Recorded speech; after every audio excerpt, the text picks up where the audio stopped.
para actuar. Alguien cuya mente carezca de introspección vigilante, aunque estudie, reflexione y medite, no podrá recordar nada, como no puede retenerse el agua vertida en un recipiente perforado.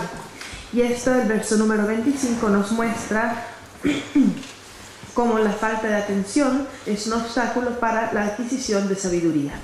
De hecho, ¿recuerdan cuando se hablan de los 3 defectos del alumno? El vaso sucio, el vaso roto y el vaso boca abajo, ¿cierto? Entonces, por eso aquí dice, como en un recipiente perforado. Cuando hablamos de estos 3 defectos del discípulo, el vaso sucio es cuando se tiene una motivación negativa al recibir las enseñanzas. Aunque se ponga agua limpia, esa agua se ensuciará porque el recipiente está sucio. Entonces, si tenemos una motivación negativa al recibir las enseñanzas, esta enseñanza que estamos recibiendo no será de beneficio, sino que podría incluso ser negativa, porque podríamos tomarla de manera negativa. Luego, si el vaso está boca abajo, quiere decir que no estamos dispuestos a escuchar, y eso quiere decir que no recibimos la enseñanza. Si un vaso está boca abajo, no se le puede echar agua, no se llena de agua. Y si el vaso está roto, a pesar de que entre el agua se pierde. Entonces, lo que nos dice el verso número 25 es que si no tenemos atención y presencia, sea cual sea la información que estemos recibiendo o las sabidurías, sea lo que sea sobre lo cual estamos analizando, esa comprensión se va a escapar, porque no tenemos la presencia para retenerla dentro de nuestra mente. El siguiente nos dice lo útil que es la presencia para la conducta correcta. Muchos, aunque son muy instruidos y tienen fe y perseverancia diligente, eso quiere decir que tienen sabiduría, tienen fe, confianza en las enseñanzas y practican el esfuerzo, la diligencia, por el defecto de carecer de introspección vigilante, se mancharán con las caídas. Las caídas se refiere a la ruptura de los votos o de los preceptos. Entonces, si no estamos presentes, si no estamos vigilando nuestra mente, es más fácil romper nuestros votos y compromisos, porque simplemente no nos damos cuenta. Luego el 27 dice, la falta de introspección vigilante es un ladrón que acecha y cuando disminuye la atención, roba todos los méritos que se han acumulado y uno se precipita en los reinos desafortunados. Este verso, el verso número 27, nos muestra cómo la falta de atención destruye nuestras raíces de virtud. Eso quiere decir que a pesar de que hemos acumulado karma positivo, por no prestar atención a lo que estamos haciendo, podríamos crear acciones negativas que destruyen nuestro karma positivo, es decir, que impiden que este karma nos dé beneficios. Como el verso 28. El verso 28 nos muestra que no solo la falta de atención hace que podamos destruir nuestras raíces de virtud, sino también que se impida, se hagan acciones por las cuales se va a perder el efecto positivo de acciones que habíamos hecho anteriormente. Por eso dice, las emociones negativas son una banda de ladrones que buscan una ocasión para dañarnos. Cuando lo encuentran, se llevan nuestra virtud y aniquilan las vidas en existencias felices. Aquí se pone como ejemplo de un resultado de un karma positivo las existencias en los reinos superiores, por eso dice existencias felices, y cómo, debido a nuestra falta de atención en nuestra mente, pueden que surjan aflicciones que van a hacernos crear acciones que van a eliminar resultados positivos de acciones positivas que ya habíamos hecho. Entonces, no solo la falta de atención nos lleva a crear acciones negativas que nos crean sufrimiento, sino que también puede eliminar acciones positivas o el karma positivo de acciones que habíamos creado anteriormente. Luego, a partir del verso 29, nos muestran la manera de practicar esta presencia, esta introspección vigilante. Por lo tanto, no debo permitir que la atención jamás se ausente de la entrada de la mente, como un vigilante, ¿cierto? Como un guardián en la puerta de la mente. Si la abandonan, sí.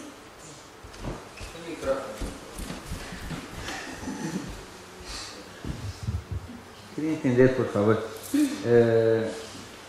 São 2 balanças separadas, independentes do karma positivo e negativo, ou ao ser karma negativo se neutraliza karma positivo como se houvera interação entre essas 2 balanças? No, en general se dice que están separados, ¿cierto? Porque el karma cada karma tiene su propio camino, su propio recorrido, como que se planta la semilla y esa semilla crece hasta que madura y se manifiesta. pero a veces hay algunas emociones que son tan destructivas que pueden estar conectadas con, por ejemplo, la rabia. Se dice que elimina las raíces de virtud, porque es una emoción tan fuerte y tan negativa que puede que elimine la compasión. Entonces, nosotros no tenemos la evidencia para saber todos los karmas que están y no están conectados, pero según la filosofía budista, la rabia elimina las raíces de virtudes. Un instante de rabia puede eliminar karma positivo que se ha creado anteriormente, porque es una emoción muy negativa. Pero también tiene que ver con la conexión entre las dos acciones. Si por ejemplo has practicado la generosidad, entonces un día robas, ¿entiendes? Es como un karma que está directamente conectado con la acción, es la acción opuesta. Y de la misma manera, si has hecho un karma negativo por mucho tiempo, como robar, si has robado por mucho tiempo, para tratar de eliminar ese karma, purificar ese karma dentro de los 4 poderes oponentes, ¿recuerdas? Está hacer una acción antídoto, es decir, un karma positivo que sea análogo al karma negativo creado. Entonces, si están conectados, técnicamente están separados, pero dependiendo de la acción y de la intensidad de la acción positiva o negativa, se puede purificar, o purificar el karma negativo o eliminar el karma positivo. Por ejemplo, con la confesión, ¿cierto? Confesión, purificación, vajrasattva, todas estas técnicas, estás acumulando un karma positivo, pero que tiene como objetivo eliminar el karma negativo. ¿Ves? Están conectados. Entonces hay muchos casos. Gracias. Sí. Você sabe de uma história de um rei que era muito generoso e ele, na hora da morte, ele entrou numa arábia profunda porque duas pessoas estavam abanando ele e caiu como fala o abanador? Então dizem que ele reencarnou diretamente nos infernos, apesar de ter sido tão generoso. Sí, eso muestra, por eso dicen que la rabia es la emoción más negativa, porque puede eliminar las raíces de virtud y sobre todo el momento antes de la muerte es el momento que determina nuestro siguiente renacimiento. Entonces, aunque seamos muy buenos, si en el momento antes de la muerte surge una emoción negativa muy fuerte, entonces eso influye totalmente el renacimiento, a pesar de que hayamos pasado una vida virtuosa. Porque la rabia es la emoción más extrema. Mañana vamos a hablar solo de eso, de rabia y paciencia. Es muy divertido. Sí. Entonces, si la persona tuvo una vida bien negativa, pero antes de la muerte, que es tan importante, se arrepiente o tiene algo muy positivo, eso va a influenciar mucho. Sí, sí. Y eso está, si lo observas, está presente en casi todas las culturas y religiones. Incluso, cierto, en el cristianismo te hablan de ese último momento antes de la muerte. Es algo como que es muy conocido en todas las tradiciones, la importancia de ese momento antes de la muerte, que puede determinar lo que ocurre después. Podemos tener consultoría para pre-muerte. Pre-muerte.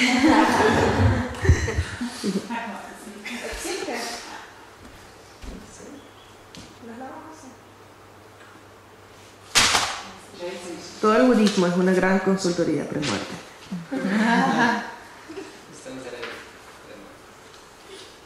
Ok. ¿Dónde habíamos llegado? Que me distraje aquí. Las caídas. Existencias felices. Luego, cuando dice el verso 30, gracias al temor, los consejos de sus preceptores y a permanecer cerca de sus maestros, los seres afortunados y dotados con devoción podrán cultivar la atención fácilmente. Al temor se refiere al temor de experimentar el sufrimiento de nuestras acciones negativas. Luego, el consejo de los preceptores muestra la importancia de tener un maestro espiritual y permanecer cerca del mismo, ¿cierto? Permanecer cerca de sus maestros. Los seres afortunados y dotados con devoción pueden cultivar la atención fácilmente. Esto es porque cuando permanecemos cerca de personas virtuosas, como puede ser nuestro maestro espiritual o la comunidad que nos apoya en la práctica, entonces es más fácil mantener un enfoque mental positivo. Número 31 dice, los budas y bodhisattvas lo ven todo y nada obstruye su visión. Así pues, constantemente estoy ante la presencia de todos ellos. Esto es para recordarnos que nos podemos esconder de todo menos del karma, ¿cierto? No es para asustarnos, decir que el Buda está viendo siempre, sino para recordar que sea lo que sea que hagamos va a traer un resultado. No se puede engañar al karma, es absolutamente imposible.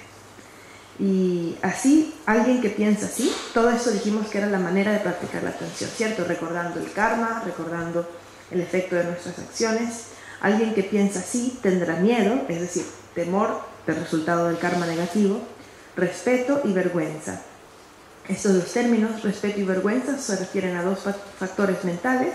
En lugar de respeto sería consideración, y vergüenza, si está bien dicho así, respeto o consideración sería un factor mental que evita las acciones negativas por respeto hacia los demás, por consideración de los demás, y vergüenza es un factor mental que nos hace evitar estas acciones negativas por respeto a nosotros mismos, por consideración de nosotros mismos. Entonces, en realidad están explicados dentro de los 51 factores mentales como desvergüenza y desconsideración. Están explicados en el sentido negativo, porque están explicados como factores mentales negativos. Entonces, la desvergüenza es cuando no evitamos algo malo por consideración propia, y la desconsideración es cuando no evitamos una acción negativa por no pensar en los demás. Esa es la única diferencia. Al cultivar ese estado mental, recordará al Buda frecuentemente. Número 33.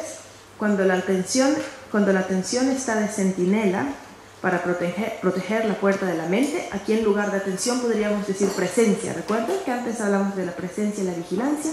Entonces la cuerda del elefante sería esta primera. La presencia está de centinela para proteger la cuerda de la mente. Y la introspección o vigilancia estará también presente e incluso la hará regresar si desapareciese. Que una traducción está un poco distinta. Regresará. Hará que la presencia vuelva cuando desaparece. Número 34. Nos comienza a hablar de la práctica de la ética y de cómo practicarla, y esta es mi parte preferida del capítulo. Ya verán por qué, es muy graciosa. Desde el mismo principio inspeccionaré mi mente, y si descubro que una falta la ensucia, me quedaré quieto e impertérrito, inmóvil, como el tronco de un árbol. Ahí pueden empezar a imaginarse en qué consiste la tarea de hoy. Número 35. Nunca miraré alrededor, distraídamente y sin ningún propósito. Con la mente resuelta, dirigiré mi mirada siempre hacia abajo. Dirigir la mirada hacia abajo se refiere a mantener la concentración, a no distraerse con cosas. No es que literalmente hay que mirar hacia abajo, sino mantener la concentración, mantener la presencia. Número 36. Para relajar la vista de vez en cuando, miraré alrededor, y cuando alguien se cruza ante mis ojos, lo miraré y saludaré cordialmente. Lo que nos quiere mostrar este verso es que tiene que haber un equilibrio, ¿cierto? Más que podemos estar todo el tiempo serios, sino también puede que las personas a nuestro alrededor se sientan incómodas, ¿cierto? Entonces lo que nos quiere decir el verso 36 es que también para relajar la vista, ¿cierto? O para interrelacionarse con los demás, cuando nos cruzamos con otra persona, se puede actuar de manera agradable, no estar siempre en silencio, ¿cierto? Enfocándose en el piso. Y luego dice, para ver si hay algún peligro en el camino, miraré a menudo en las 4 direcciones. Cuando pare a descansar, me daré la vuelta y miraré hacia atrás. Esto nos quiere indicar como si es importante estar concentrados en nuestra práctica, en lo que estamos haciendo, pero no por eso debemos dejar de tener un panorama general de lo que está sucediendo alrededor de nosotros. Esto también es importante porque estar consciente de lo que está ocurriendo a nuestro alrededor nos va a servir para poder beneficiar a los demás y para saber la acción correcta que debe ser tomada en ese momento. Porque puede que nosotros estemos muy concentrados en nuestra meditación y en nuestra práctica, pero de repente hay un incendio, ¿cierto? Entonces, si no estamos conscientes de lo que nos está rodeando, nuestra práctica puede ser un poco contraproducente.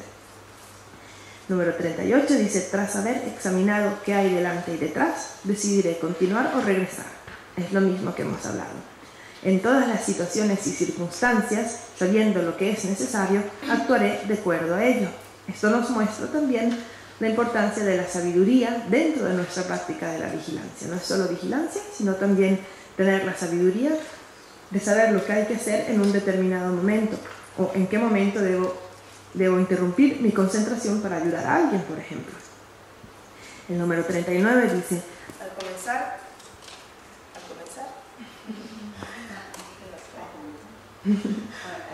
Al comenzar una actividad me diré, así es como mi cuerpo ha de permanecer, y de vez en cuando lo examinaré para ver si es así como aún sigue. Esto nos muestra la presencia como un método para continuar la práctica, porque la presencia es algo que necesitamos al principio, en el medio y al final de la acción. Al principio porque sin presencia no comenzamos nuestra práctica. En el medio o durante la práctica porque la vigilancia y la presencia nos van a permitir continuar controlando si estamos haciendo la práctica de la misma manera en que la habíamos empezado a hacer. Es decir, si nuestra atención, concentración, postura no se ha degenerado. Eso es lo que quiere decir este verso.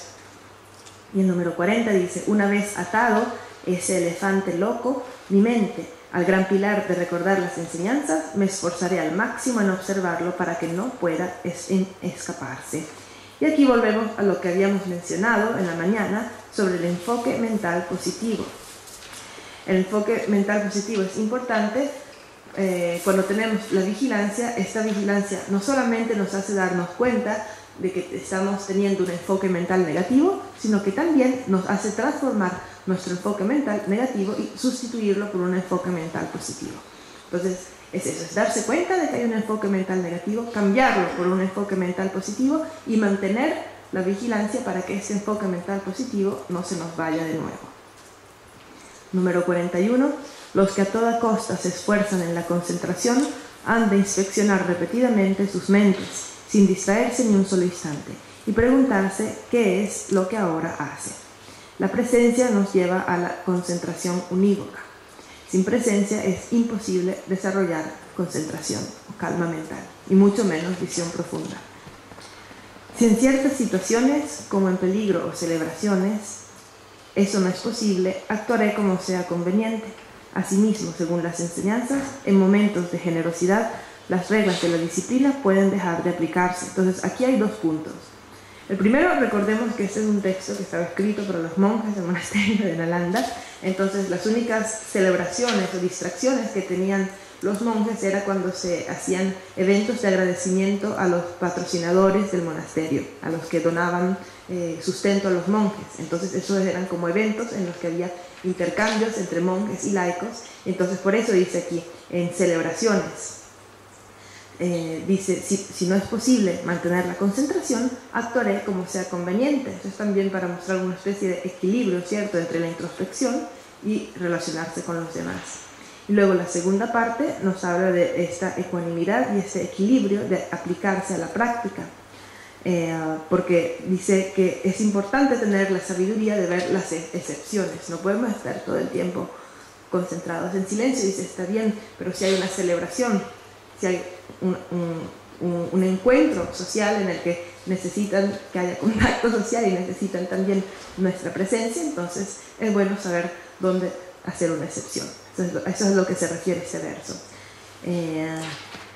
Dice también en los puntos sobre el verso número 42, dice que saber practicar la vigilancia también es saber tener conocimiento de las tres conductas, es decir, saber lo que no hay que hacer, saber lo que hay que hacer y saber cuándo se puede prescindir de lo que hay que hacer. Esa es también parte de la sabiduría de la aplicación de la presencia, saber lo que hay que hacer, lo que no hay que hacer y cuándo podemos prescindir de lo que hay que hacer. Esa es la sabiduría de la atención. Entonces, no es solo practicar la atención, sino tratar de tener un equilibrio entre estos tres puntos para poder tener también una relación armoniosa con los que nos rodean. Luego en el número 43 dice, cuando planeamos algo y lo empezamos, no debemos desviarnos hacia otros objetivos. Con la mente centrada en eso es lo que hemos de llevar a cabo. Esto no hace falta comentar, es obvio. Número 44, si se actúa así, todo se llevará bien a cabo. Si se hace de otro modo, no se concluirá nada. Al actuar así, tampoco se desarrollará la falta de introspección, que es una de las aflicciones. Aquí en vez de engaños pueden poner aflicciones porque se refiere a las aflicciones mentales secundarias. Cuando estudiemos en el tercer curso vamos a ver las divisiones y definiciones de mente, y esta falta de introspección o distracción es uno de las 20 aflicciones secundarias negativas dentro de los 51 factores mentales. y es un factor mental que hace que la mente no se enfoque en su objeto de atención. Así de sencillo. 45. Si tengo que participar en todo tipo de conversaciones sin sentido o presenciar innumerables espectáculos sorprendentes, evitaré apegarme a ellos. Esto quiere decir que es obvio que nos vamos a encontrar en situaciones en que va a ser fácil distraernos, y si tenemos que estar en esa situación, por lo menos debemos intentar no darle poder a las distracciones, es decir, no sentir apego por esa situación de distracción y simplemente estar ahí, vivirla y cuando se acabe esta situación, entonces poder seguir con nuestra práctica. Pero sin darle poder, sin hacer que esta distracción se convierta en algo negativo para nuestra mente. Luego dice, si me hallo sin motivo alguno, cavando en la tierra, cortando hierba, dibujando en el suelo, recordaré los preceptos de los que han alcanzado la felicidad. Estos son los Budas. Y por miedo, este miedo es por temor a perder mi tiempo, ¿cierto? Este es el temor del que se habla acá. Dejaré de hacerlo en ese mismo momento.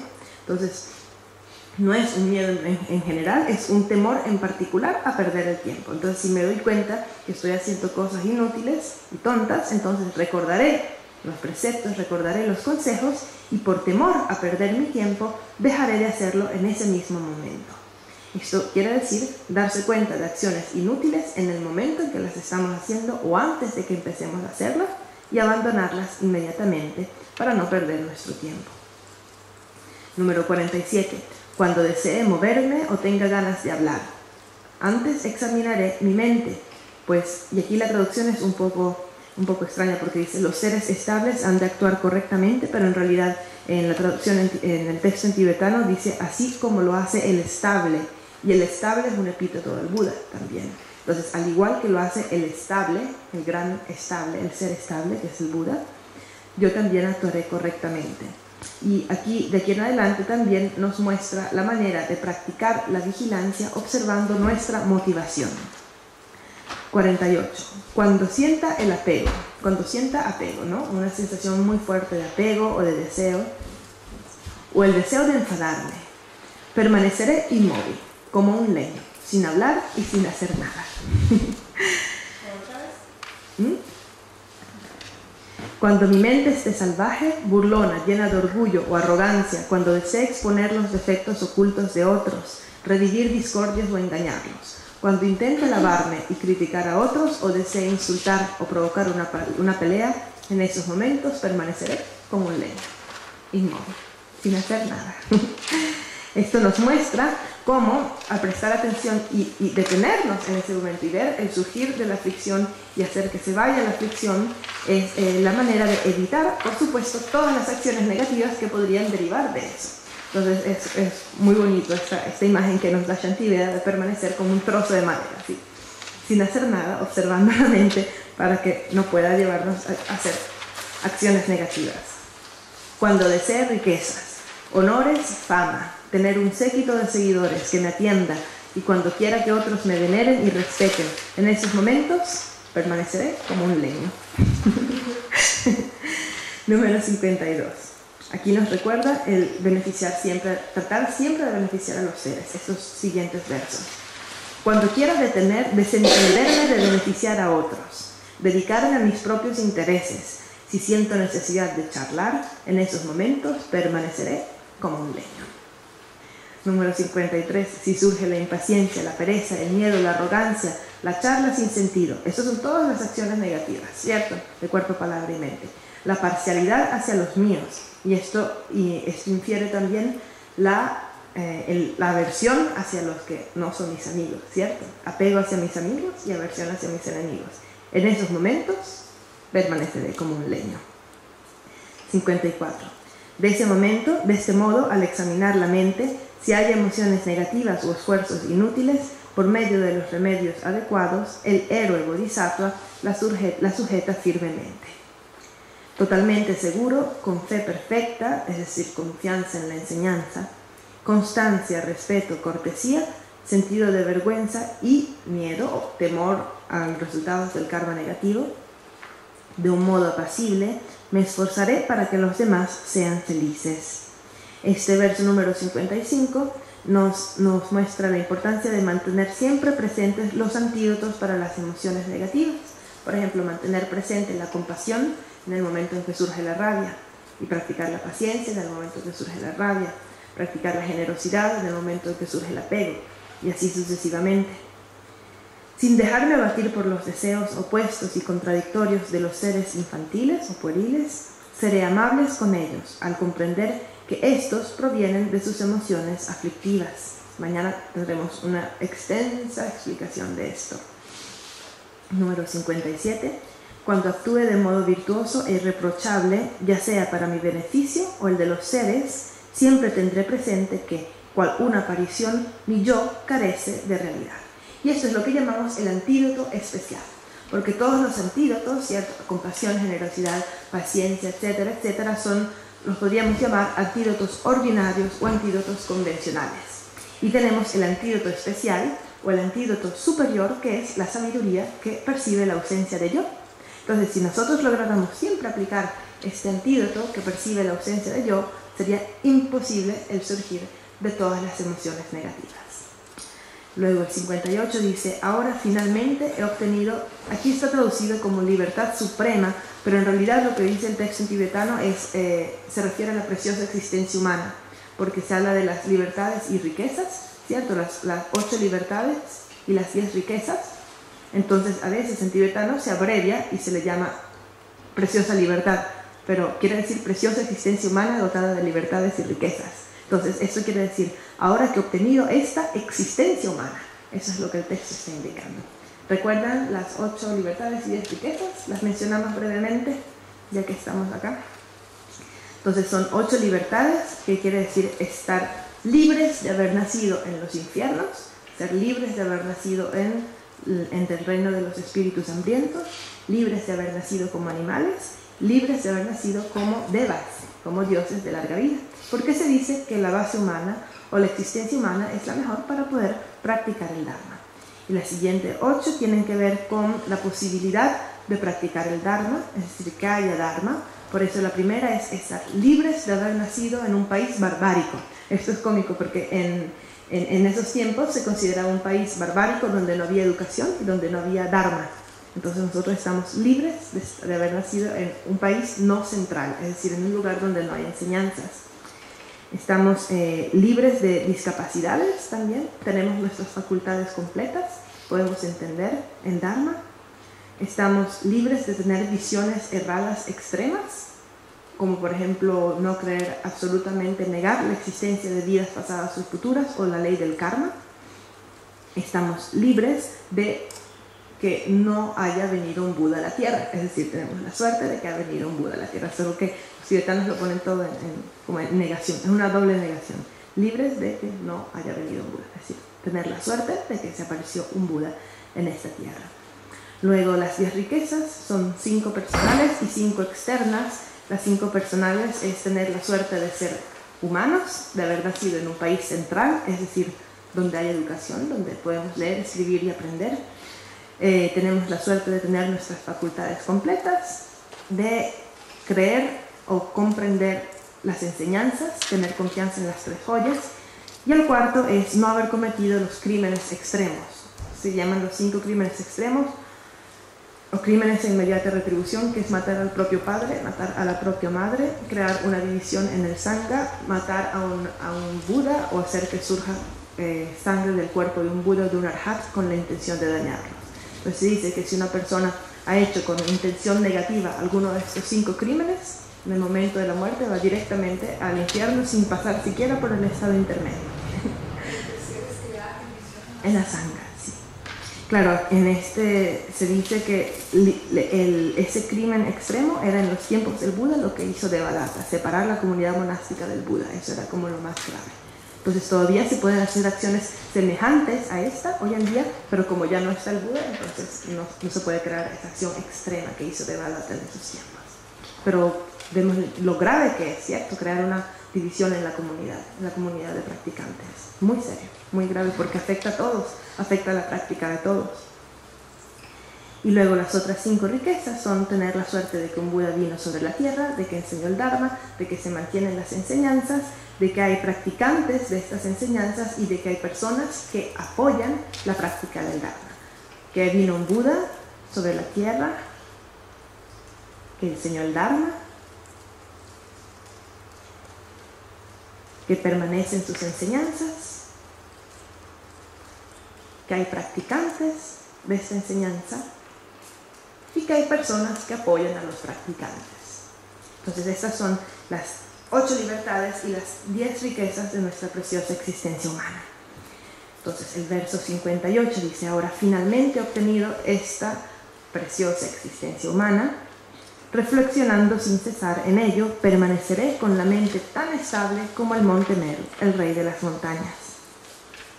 A partir del verso 59 nos enseña Shantideva a aplicar este antídoto especial, que es darse cuenta de que el yo no existe verdaderamente y que por lo tanto es absurdo e inútil crear todo tipo de emociones de apego y aversión hacia objetos en relación al yo.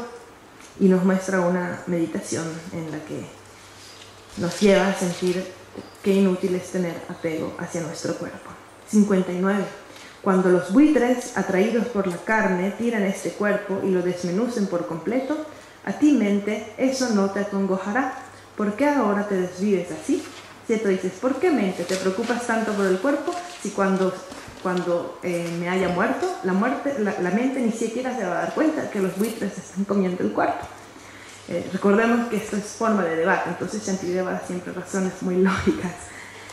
60. Mente, oh mente, ¿por qué proteges este cuerpo considerándolo como tuyo? ¿Cierto? Si tú y él sois entidades distintas, ¿para qué puede servirte? Entonces aquí hay 2 puntos.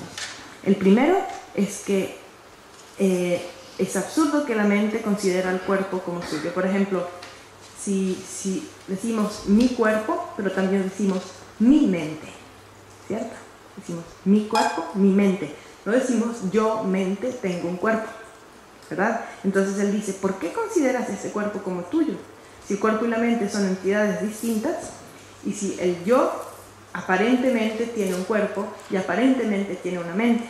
Entonces el Shantideva le dice a la mente, ¿por qué consideras este cuerpo como tuyo? Y luego dice, si son entidades distintas, ¿para qué puede servirte? Esto es porque el cuerpo y la mente, o la materia y la energía mental, son 2 cosas que están conectadas pero son distintas. La materia no puede crear mente y la mente no puede producir, ¿cierto?, físicamente materia. Por eso decimos que la causa de la conciencia es solo la conciencia y la causa de materia es solo materia. Por eso pregunta Shantideva, ¿por qué te preocupas por el cuerpo si son entidades distintas? Y luego dice, ¿por qué, oh mente confusa, no te aferras o no te apegas a una limpia figura de madera? ¿Por qué proteges este pútrido artilugio hecho de tantas impurezas? Y a partir de aquí nos habla de las impurezas del cuerpo, para perder el apego hacia nuestro cuerpo. En primer lugar, con la imaginación, quita la envoltura de la piel. Luego, con el bisturí de la sabiduría, separa la carne del esqueleto. Los huesos, ábrelos también, y obsérvalo todo hasta la médula. Y pregúntate, ¿dónde está la esencia de todo esto?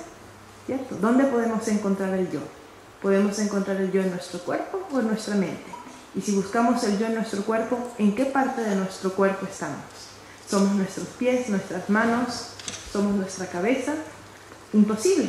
Sea donde sea que busquemos, nuestra esencia o nuestro yo dentro del cuerpo no lo vamos a encontrar. Y lo mismo ocurre con la mente si analizamos la mente, pero ahorita está analizando el cuerpo. Si aunque busques con ahínco no puedes encontrar la esencia, ¿por qué sigues todavía custodiando con tanto apego este cuerpo? Oh mente, estas inmundicias no puedes comerlas, ni tampoco puedes beber su sangre, ni puedes chupar sus tripas. ¿Para qué puede servirte este cuerpo? 66. Sin embargo, quizás sí pueda guardarse como comida para los buitres y chacales.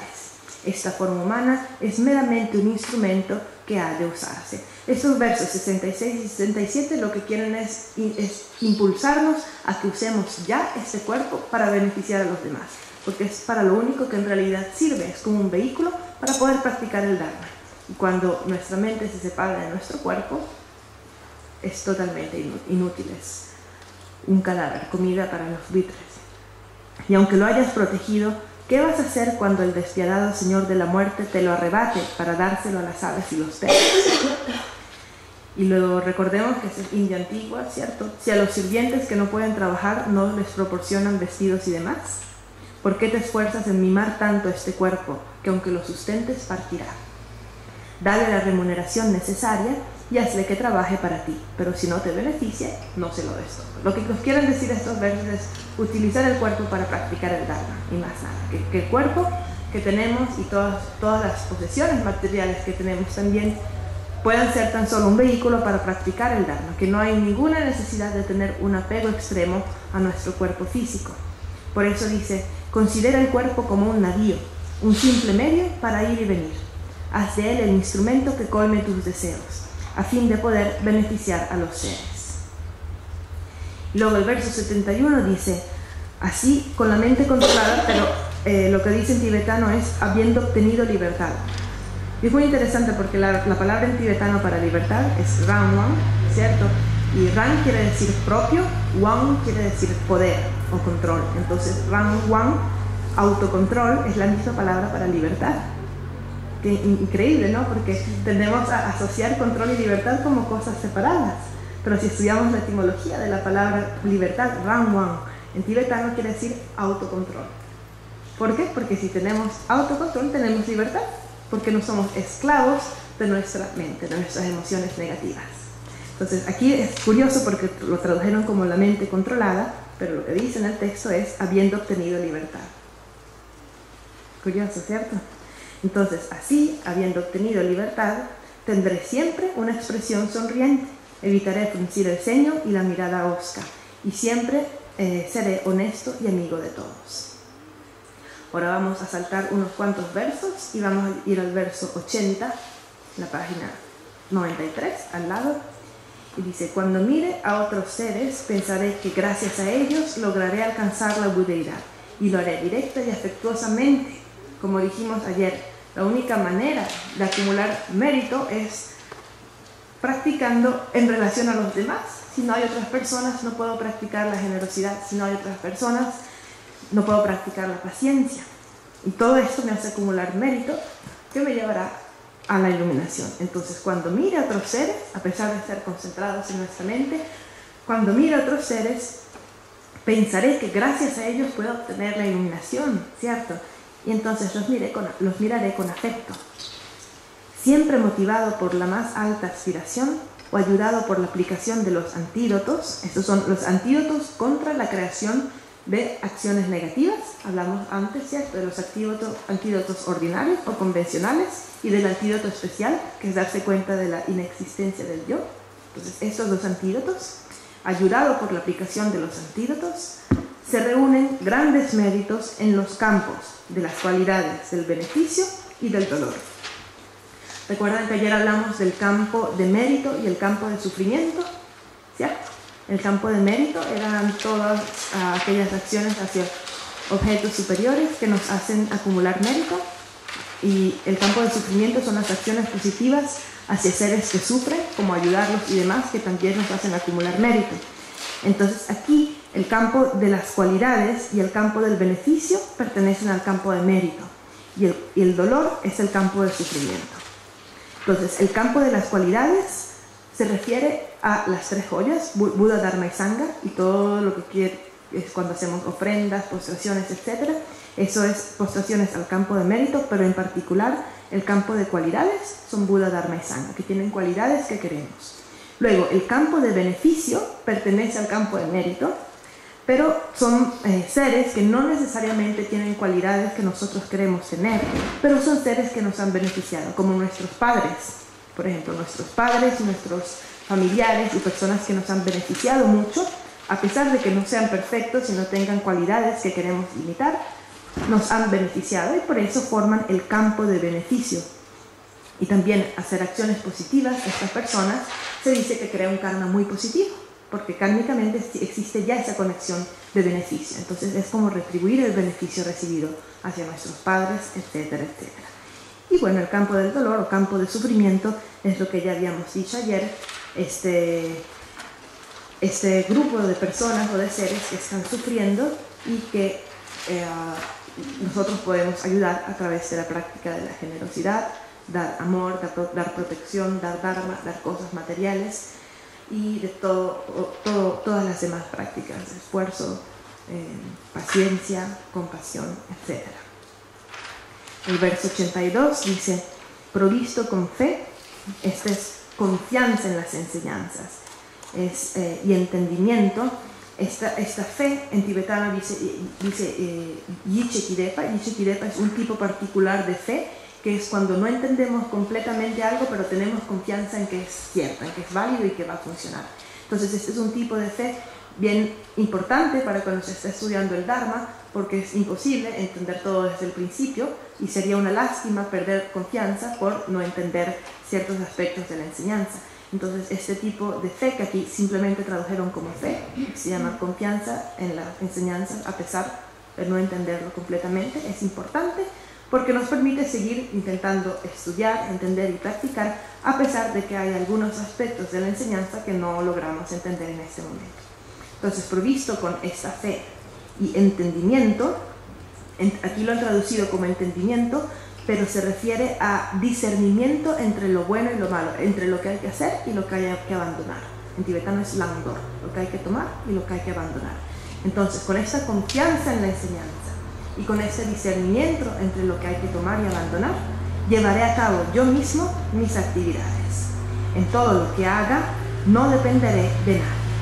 Estas últimas dos líneas son muy importantes porque nos muestran la característica heroica del Bodhisattva. El Bodhisattva es un héroe, recordemos, es un guerrero, es un héroe del Dharma, porque está enfrentándose al samsara por 3 incontables eones por el beneficio de los seres. Y una de las características del héroe, justamente del pavo tibetano, el héroe, es que no depende de nadie, que dice, lo haré yo solo, sin ayuda de nadie, no voy a depender de nadie y yo mismo voy a llevar a todos los seres a la iluminación. Por eso dice, en todo lo que haga, no dependeré de nadie. Y nosotros también, cuando tratamos de practicar la conducta del Bodhisattva, deberíamos intentar tener esta actitud, que lo voy a hacer todo yo, no me tiene que ayudar nadie, si quieren que me ayuden, pero si no, hasta el final voy a llevar a cabo mi práctica de la conducta del Bodhisattva. Recordemos que el Bodhisattva es un héroe. 83. Cada una de las perfecciones, generosidad y demás, supera a la anterior.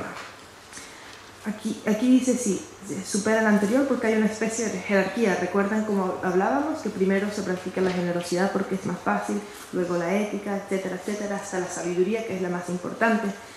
Entonces, técnicamente, sería más importante practicar la sabiduría que la ética. Es decir, si hay alguna acción que a primera vista, convencionalmente, no es ética, pero es un instrumento para aumentar nuestra sabiduría, entonces la sabiduría es la más importante. Deberíamos hacer lo que hace aumentar nuestra sabiduría. Por eso el Tantra, ¿cierto?, que está totalmente concentrado en la sabiduría de la visión no dual, de la no dualidad, de la visión pura y de la realidad última, a veces permite hacer acciones que aparentemente van en contra de las otras perfecciones, pero con la visión de la vacuidad, porque la sabiduría es la más importante.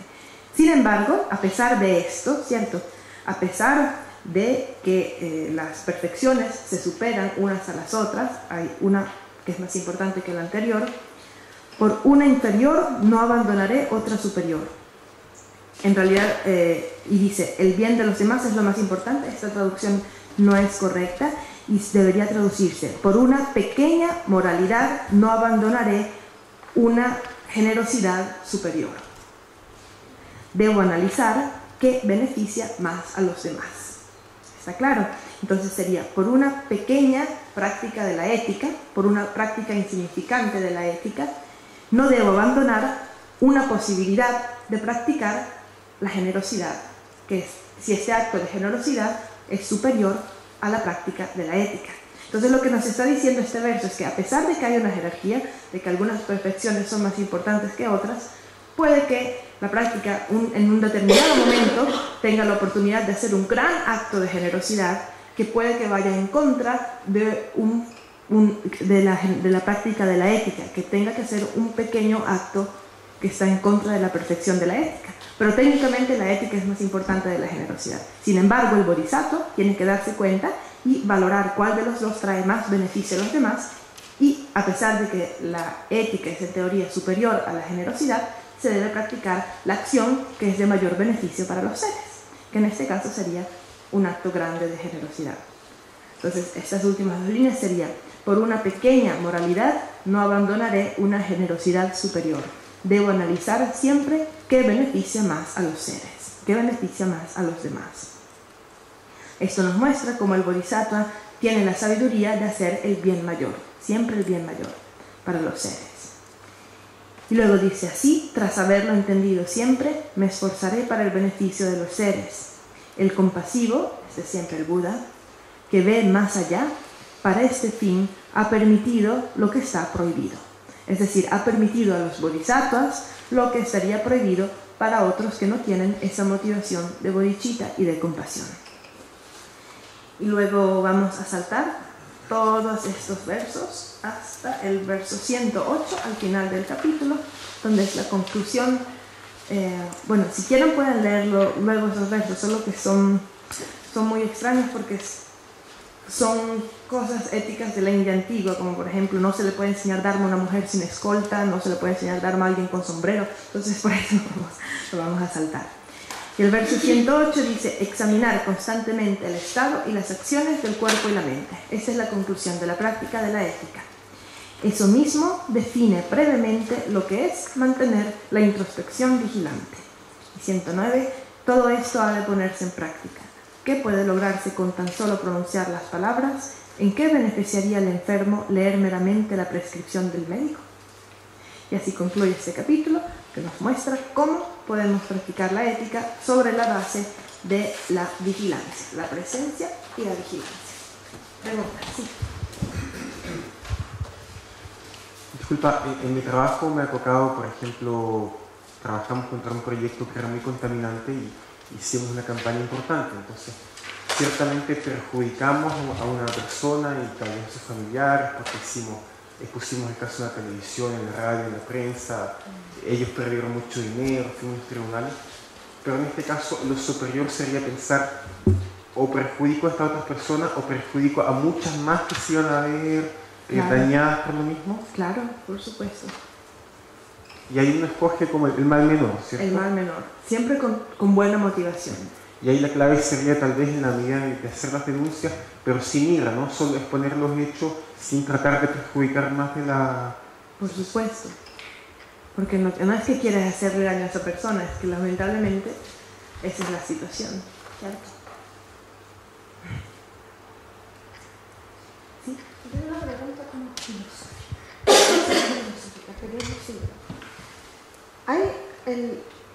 Hay como grados de iluminación de bodhisattva, de una mente bodhicitta, es como, o sea, yo sé que hay grados porque por ejemplo el tantra empieza en Rigpa o el Mahayana, se supone que tú ya estás en un grado, se supone, más elevado.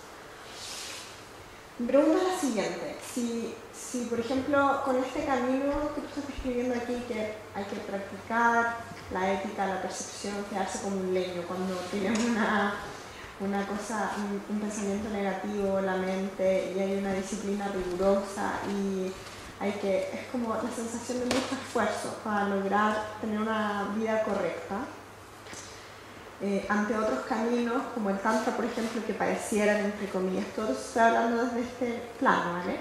Como parecieran, entre comillas, que es más fácil, que es inmediato. No, es mucho más difícil. O incluso otros caminos de otras escuelas que no tienen que ver con el budismo, pero que también aspiran a la iluminación. El fin entiendo que es el mismo, ¿no?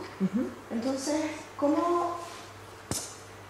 ¿por qué elegir quizás un camino que sea tan riguroso, con tanta disciplina, con tanta estrictez, renuncia?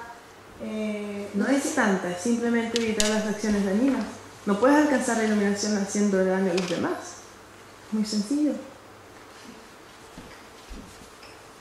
Sí, en realidad es que es como una conversación más que está en curso, pero es como... O sea, yo pienso que también en la India, o sea, yo entiendo que es como un camino milenario súper grande que tiene un montón de preceptos, pero por ejemplo, sea, a lo mejor es ridículo lo que te voy a preguntar, pero por ejemplo el camino de Osho, que también aspira a la iluminación. Yo no conozco Osho. Pero que es atrás, Lo siento. no. No he estudiado, no he leído nada de Osho, no tengo idea. Había un ashram de Osho en Dharamsala donde yo vivía, pero nunca fui. Pero sí recibíamos muchas personas que venían del ashram de Osho y venían a la práctica del budismo. Solo que nunca profundicé de lo que hablaba. Pero no es así estricto, no sé por qué lo sientes tan estricto. Simplemente no hacerle daño a nadie con tu cuerpo, palabra o por supuesto la mente, porque de ahí surgen todas las demás acciones. Pero no tienes que tener 364 votos, puedes tener solamente los votos de no matar, no robar, no mentir. Eso es muy básico. Como dice siempre el Dalai Lama, las acciones negativas, los votos laicos, por ejemplo, no son tan difíciles de mantener, porque si no los mantienes vas preso, si robas vas preso, si matas vas preso, si violas vas preso, ¿entiendes? Entonces no es que es una cosa particular del budismo, es como lo llamaría el Dalai Lama, una ética secular, una ética universal, son cosas que es sentido común. Lo que nos ofrece el budismo es herramientas como para poder hacerlo de manera más intensa y más presente, pues más estar pendiente siempre de no hacerlo, porque además de la ética universal se agrega la comprensión del karma, que estamos creando karma todo el tiempo. Entonces, aunque lo hagas de distintas maneras, no puedes evitar la creación de karma. Entonces, más vale hacerlo con un instrumento que con seguridad te protege de la creación negativa de karma. Claro, pero esa es mi pregunta. Por ejemplo, si es tan simple como solo tomar los votos laicos y no hacerle mal a nadie, ¿por qué un monje? Esa es la base. Por eso. Esa es justo mi pregunta. ¿Por qué un monje va a tomar 360 votos? ¿O por qué voy a ir por el camino de la renuncia si pudiese ser fácil, entre comillas, que es solo no hacerle el bien hacerle el bien a los demás y no hacerle el mal a alguien? Mi pregunta es, ¿estamos aspirando a un grado diferente de iluminación? No. ¿Estamos aspirando a...? La iluminación es la misma. Lo que cambia es el método, porque simplemente tenemos mentes distintas. Y dentro de nuestra misma vida, nuestra mente puede cambiar. De repente, en este momento necesitamos practicar la renuncia, pero tal vez mañana no, ¿entiendes? Y esos es todos los preceptos que tienen los monjes, que algunos son bastante extraños, ¿no? Como no correr, no saltar, no sentarse en la tierra, ¿no? Son cosas muy raras, pero no es porque sean acciones negativas por naturaleza. ¿Recuerdan que lo hablamos en la primera presentación? Por convención. Exacto, son por convención y son para adiestrarse en la disciplina, porque es su disciplina, ¿entiendes? Y porque si ellos están todo el tiempo conscientes de no romper los 364 votos, van a tener mucha concentración, porque van a estar pendientes de todas sus acciones. Entonces es más que todo un adiestramiento para la mente. No es que si lo hacen van a ir al infierno, no. Es una convención para ayudarte en la práctica, ¿cierto? Como las postraciones, como la toma de refugio 3 veces en la mañana, 3 veces en la noche. Es toda una convención, pero te ayuda a recordar las 3 joyas, ¿cierto? Entonces no es necesario, pero puede ser un instrumento muy útil para algunas personas. Yo a veces, por ejemplo, estuve en Sri Lanka, en Tailandia, en Nepal, y vi distintos tipos de budismo, y el budismo hinayana, este que tú llamas que es muy estricto, sí es muy estricto. Recuerdo una vez, te cuento una anécdota, pues llevaba 3 años en el monasterio, levantándonos muy temprano todos los días, sin sábado ni domingo ni vacaciones, para hacer la disciplina. Y tenía que renovar mi visa y decidí ir a Sri Lanka. Entonces dije, ay, por fin voy a descansar, no voy a tener que despertarme temprano. Pero conocí a una muchacha que me dijo que fuera al monasterio de su amiga, donde podía quedarme gratis, y era un monasterio de monjas. Entonces dije, ah, bueno, perfecto, voy allá. Pues resulta que ahí tenía que levantarme a las 3:30 de la noche para empezar la disciplina. Y yo venía agotada de 3 años levantándome a las 5, pero ahora tenía que levantarme a las 3:30 de la noche, de hecho. Entonces yo decía, no, esto es muy estricto, yo no puedo con eso, pero si veía los resultados de las personas que seguían esa disciplina desde hacía muchos años, eran muy poderosos, ¿sabes? Un control total sobre su cuerpo, sobre su palabra, una salud increíble, una concentración fácil, una facilidad para meditar, una pureza, ¿cierto?, del cuerpo y de la mente que era increíble. Ahora, eso no es para mí, ¿entiendes? Yo no puedo con eso, pero hay gente que puede y que es de increíble beneficio. Entonces depende de nuestra mente, depende de lo que nos sirve y lo que no nos sirve. Y estoy segura de que hay personas que serán increíblemente beneficiadas de la práctica Hinayana. Increíblemente. Y de todas las demás prácticas. Por eso el Buda enseñó 84.000 tipos distintos de enseñanzas para 84.000 tipos de aflicciones y de mentes distintas. Entonces todo vale, solo depende de la persona. Entonces tiene que ver con que cada una de nosotras encuentre cuál es su... Exactamente. O sea, y te das cuenta de eso a través de qué, de cómo te sientes cómodo, de lo que necesitas, de lo que te hace bien, porque tú dices eso no era para mí, porque había cierta incomodidad en esa disciplina. Bueno, la practiqué, tomé lo bueno que me daba, pero en ese momento había como un límite también. Sobre todo lo que me costó a mí con la práctica Hinayana es que la filosofía Hinayana yo no estoy de acuerdo, porque yo estudié la filosofía Mahayana del camino medio y ellos estudian Vaibhashika y Sutrantika. Entonces, por ejemplo, toda esa idea de la impureza del cuerpo, yo venía de estudiar Tantra, que no hay puro ni impuro, y las dakinis bailan y todos están desnudos, ¿entiendes? Entonces, era como que ir al monasterio donde decían las uñas son impuras, y eran 2 horas de meditación pasando sobre cada una de las 32 sustancias impuras del cuerpo, y a cada sustancia decían, las uñas son impuras, son vacías, son impermanentes, y decían toda una lista de características negativas y duraba 2 horas, ¿entiendes? Entonces yo no puedo con eso, porque es que no estaba en armonía con la filosofía, porque había estudiado otra filosofía que entendía mejor. Y la práctica, bueno, podía practicar otras cosas que para mí me habrían traído más beneficios, pero porque soy yo, ¿entiendes? De repente a ellos les va súper bien con la práctica de las 32 sustancias impuras. Somos todos tan distintos. Gracias.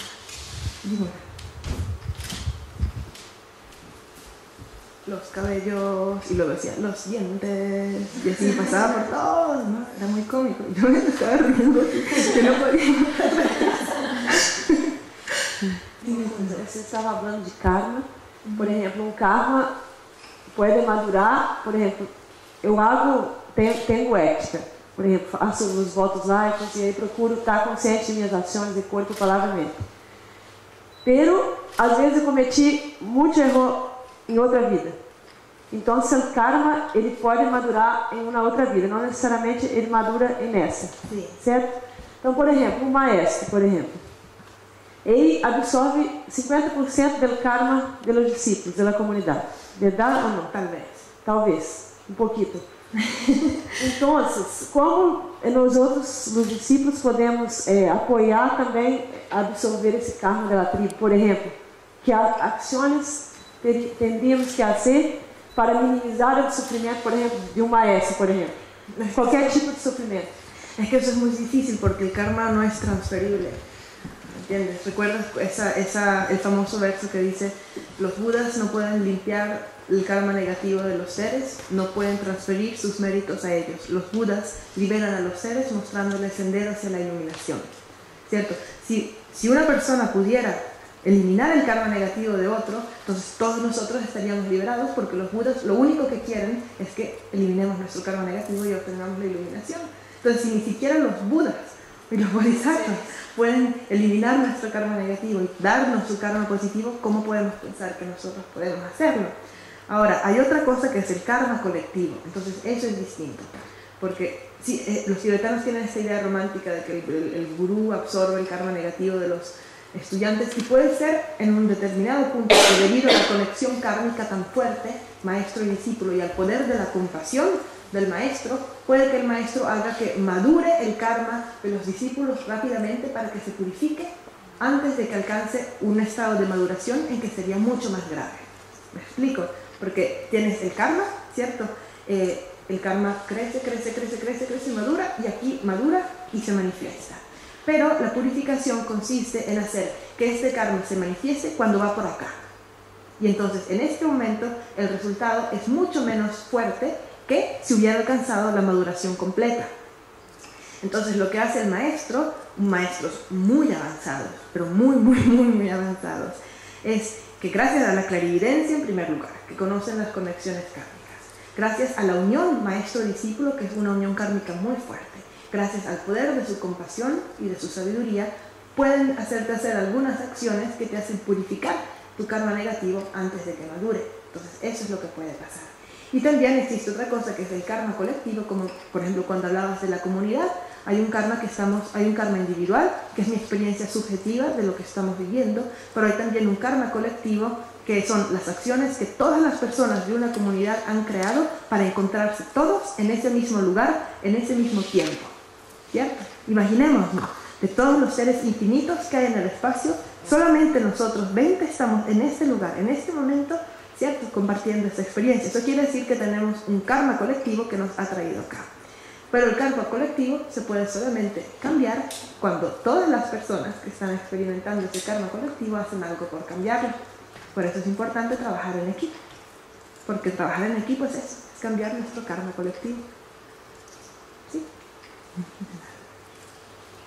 ¿Alguna otra pregunta? ¿Comentarios? ¿Preguntas? Sí. Cuando te refieres a la mente, te refieres a conciencia, mente, espíritu, emociones, todo lo que no es cuerpo. Exacto, todo lo que no es cuerpo. Todas las cosecitas y sufrimientos y cosas, ¿no? Sí, desde la conceptual hasta la no conceptual, la mera percepción directa de algo. Por ejemplo, cuando abres los ojos y ves la silla, hay un instante en que esa percepción todavía no se ha convertido en el concepto de silla. Ese primer instante se llama percepción directa y eso también es mente. Todo es mente. Entonces, si no hay más preguntas o comentarios, pasamos a la tarea. El experimento. Entonces, vamos a hacer una lista de las 10 acciones negativas y cargar con una hojita, un cuadernito, todo el día, desde ahora hasta la hora de la cena. Vamos a escribir: matar, robar, conducta sexual incorrecta, mentir, chismear, difamar, palabras hirientes, apego, aversión y estupidez. Y entonces todas las 10 acciones negativas, las 10 acciones negativas que mencionamos al principio, vamos a ponerlas en una lista y vamos a observar nuestra mente todo el día. Y en cuanto se manifieste una acción negativa, tenemos que darnos cuenta y nos vamos a quedar como un leño. Entonces, apenas veamos que se está manifestando alguna acción negativa de cuerpo, palabra, e incluso si se está solamente manifestando la intención en nuestra mente, si nos damos cuenta que tenemos odio, que tenemos deseo, apego muy fuerte, que tenemos envidia, tenemos orgullo, que tenemos todo tipo de emociones negativas, nos vamos a detener por un instante, a observar nuestra mente y darnos cuenta de que estamos teniendo esa acción, esa emoción negativa, y vamos a cambiar nuestro enfoque mental a uno positivo y vamos a marcarlo en la lista. Entonces, al final, a la hora de la cena, vamos a ver cuántas acciones negativas de cuerpo, palabra y mente hemos hecho en una tarde. Hemos hecho o hemos estado por hacer. ¿Está clara el experimento? ¿Sí? Entonces,